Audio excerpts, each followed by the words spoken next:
This is the intro.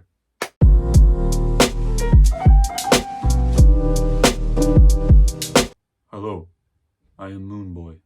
So this channel has always intended to be a place where I can chat about films in quite a casual manner, and in particular just talk about what a positive impact films have on me. Oftentimes it's easier to go down the other route and to just badmouth films I don't like. And trust me, there are plenty of films that don't work for me and I could absolutely rip into. But as someone who is so in love with films and is looking to traverse into that world, I find it far more rewarding to seek out the positives and to discuss films that are really important to me. Being able to share the films that have had such an impact on me helps to develop my creativity and to further my appreciation for the craft. Plus, more often than not, I just like most films I watch. Films are a brilliant way of escaping. I mean, it is one of the most accessible artistic forms out there. It can reach out and touch people in a universal way that means anyone and everyone can find themselves in those stories or even form their own. Earlier this year, I was staying in London. I was alone in my Airbnb room and I decided to make a video discussing Bo Burnham's Inside and how it made me reflect on my own creativity. In it, I talked about my issues with art block and how frequently I'm faced with this insurmountable feeling that I can't express myself, or that when I do, it's just not good enough. And that goes for all forms of art that I engage with, whether it's illustrating, writing, or filmmaking. But through studying, analysing, watching Inside, I learned to find inspiration from others and of course through films. There is often so much that inspires me from films, and the ones that are most uniquely creative in their storytelling and technicality are the ones that make me want to jump up and start making things. The directing duo I've come to greatly appreciate for their distinctive voice and wonderfully colourful filmmaking is Daniel Scheinert and Daniel Kwan, known together as simply Daniels. Daniels clearly have an incredible mind for storytelling, as well as a passion to find pure, deeply human moments through the most bizarre circumstances. I recently had the pleasure of watching Everything Everywhere All at Once, and suffice to say, I loved it.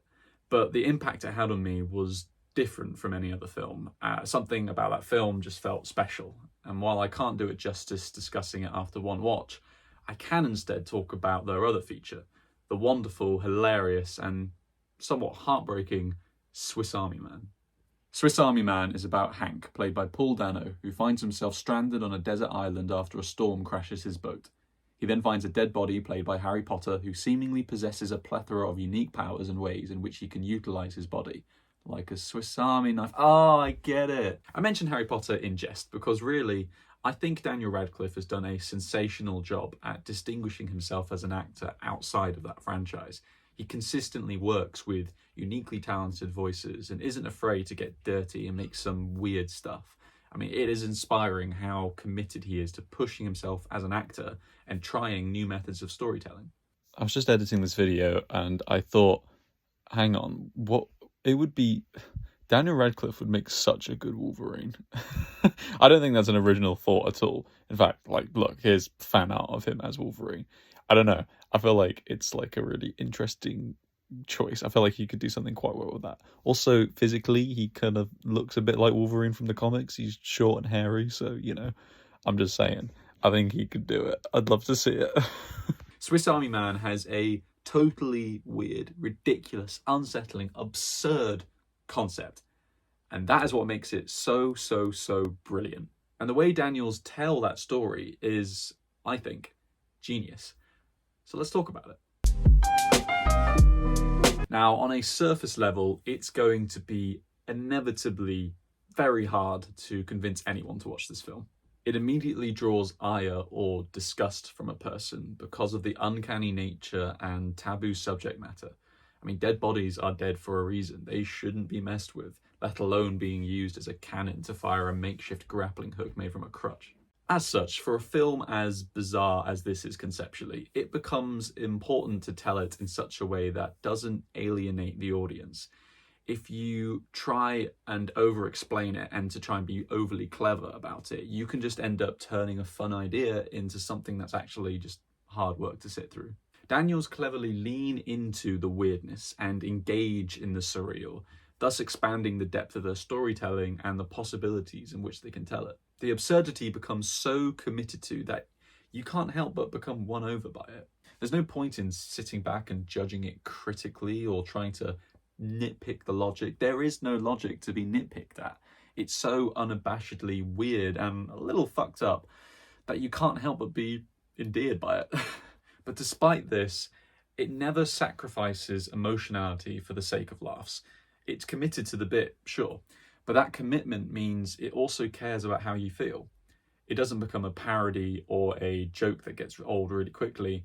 It instead puts its focus on the characters. You spend so much time with Hank and Manny and engage with their perspective, how new things affect them, how they process the world. It's the empathy it builds for those characters that helps cement the concept as not just a gag. I think it's worth touching on the soundtrack too, which further contributes to the tone and atmosphere, as well as heightening the film's concept.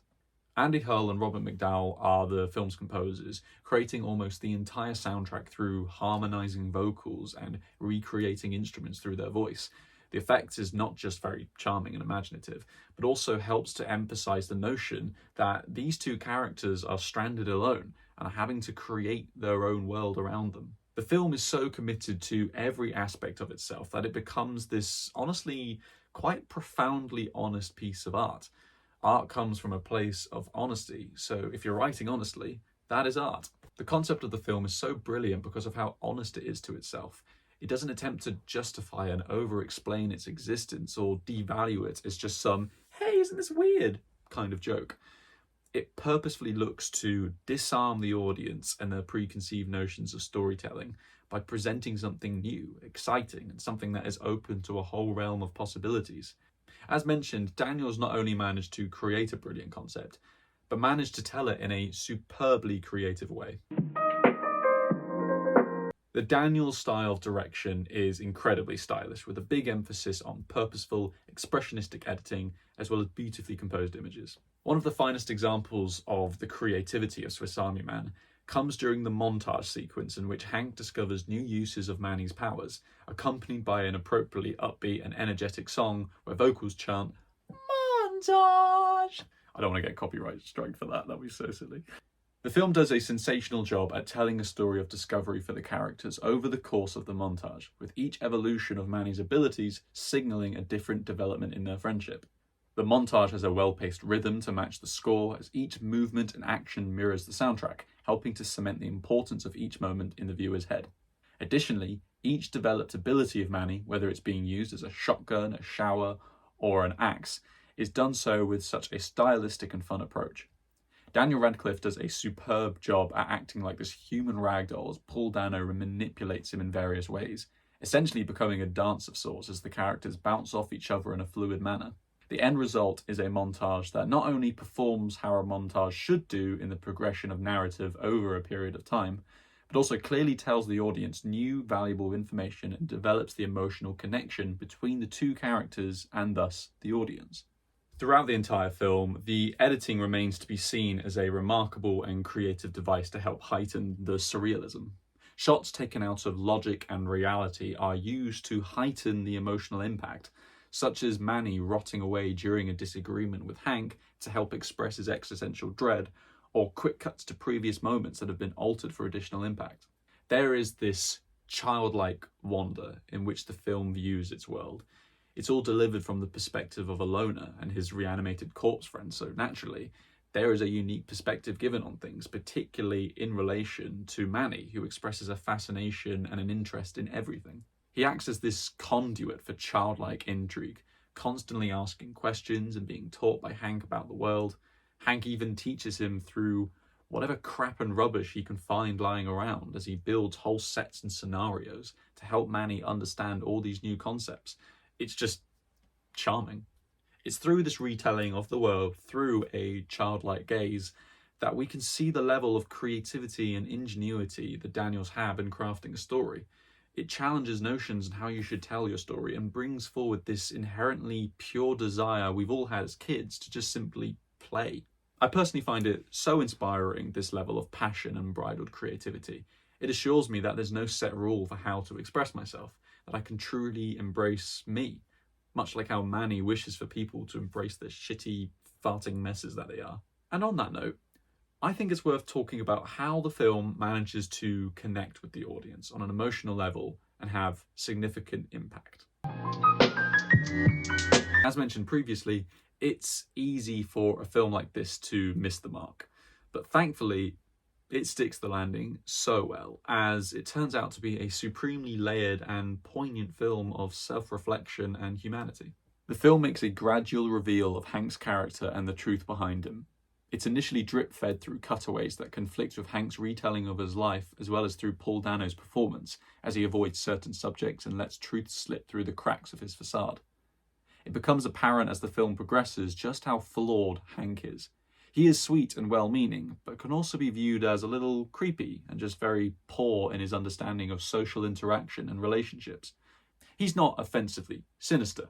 If anything, the film instead creates more sympathy for him because of how apparently lonely he is. Hank's actions, though well-intended, are exposed to be weird and out of the norm by the end of the film, as he is sucked out of his perfect little world with Manny and thrown into reality.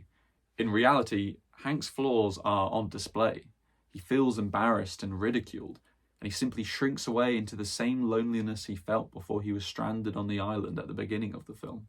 The film quite poignantly becomes a dissection of our flaws as people, all the things we feel shame about, whether it's taking photos of strangers and imagining a life with them, or simply hiding your farts from your friends. These flaws are another important tangible to forming the friendship between Hank and Manny. Hank has learned to hide such flaws, whereas Manny encourages him to wear them on his sleeve and to be himself. The two become a perfect pair that balances one another out. You're thrown through all the emotional highs and lows of their friendship as they face turmoil, deceit and doubts, and form memories and learn to love. By the end, their friendship becomes so important to us as an audience as it is to Hank and Manny. In its conclusion, the film strips away its fantastical and surreal elements as sobering reality comes hurtling in like a train, demolishing Hank and Manny's world. The film reaches its lowest of low points emotionally speaking, as all the joy is gone in face of the awful chaos and overwhelming nature of reality. It's this contrast between Manny and Hank's colourful world and the real world that makes the ending so cathartic. Just when you think all is lost and everything we experienced with the characters was for nothing, we are given a superbly satisfying, emotionally profound and heartwarming reveal. It's an ending that has such a wonderful impact because of everything that came before it. It's a film that so brilliantly displays its concept with the utmost sincerity and expresses itself through a multitude of creative and unique avenues. So yeah, it's weird. It can seem a little bit ugly even, but maybe we're all a little ugly. Maybe it's a film that so openly expresses and exposes the ugliness of us all so that in the end we can find camaraderie and that we don't have to feel alone. Thank you very much. Whoa. Caught that. Thank you very much for watching. I hope you enjoyed. I would absolutely encourage you to watch this film. It is supremely underappreciated and so often given a hard pass because of just how wacky and strange it is. But it's definitely worth the watch. Just, you gotta leave everything at the door, head in with an open mind and just let the film sing to you. It's a beautiful film and I can't wait to talk about everything everywhere all at once. I just need to watch it a few more times because boy oh boy, it hit me hard in the feels. I felt so much that, I just need to watch it a few more times just to make sure I know exactly what I'm going to be talking about, rather than sitting here for 10 minutes and just crying.